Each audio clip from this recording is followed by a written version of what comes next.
grand malheur est arrivé à l'abbaye, et j'ai la pénible mission de vous en faire part.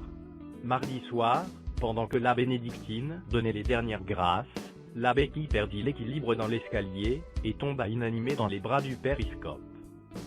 Les révérends pères, en perdant la béquille, perdaient leur seul soutien. Un seul restait joyeux, l'odieux père Fide. Quant à la bêtise, il n'y comprenait rien. Il aurait bien voulu que le simplet l'aide à comprendre ce qui s'était passé, mais rien n'y fit. Après l'accident de la béquille, on alla chercher le père Manganate et le père Itoine, les deux médecins de l'abbaye. Ils pensèrent animer le malheureux, mais leurs efforts furent vains, et celui-ci décéda peu après. Le lendemain fut donc célébré son enterrement. Chacun fut appelé à l'abbaye par les célèbres cloches du père Sonnage.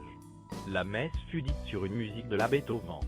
Le père Auquet fut chargé du sermon, et comme il n'y avait pas de chair, il monta sur les épaules du père Chouard. À la fin de l'homélie, le père Scepteur fit la quête, et remit les dons ainsi recueillis à notre frère africain, l'abbé Noupé. Après la messe, une grande discussion s'engagea pour le transport de la bière. L'abbé Kahn et l'abbé Trave voulaient passer par les champs. Le père Clus s'y opposa. L'abbé Casse en fut enchanté. Le père Sang avec sa tête de turc ne voulait rien entendre. Le père Vert et le père Nicieux semaient le doute dans les esprits.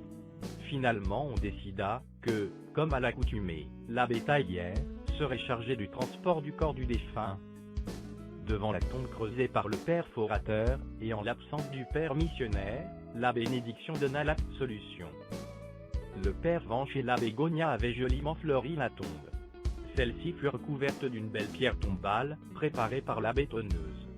Sur le chemin du retour, le spectacle fut déchirant.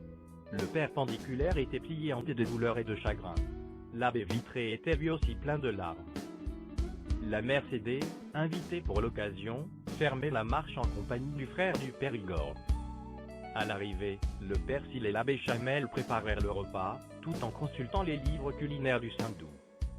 Le père Nod et le père Collateur servirent à boire, et chacun put se remettre de ses émotions.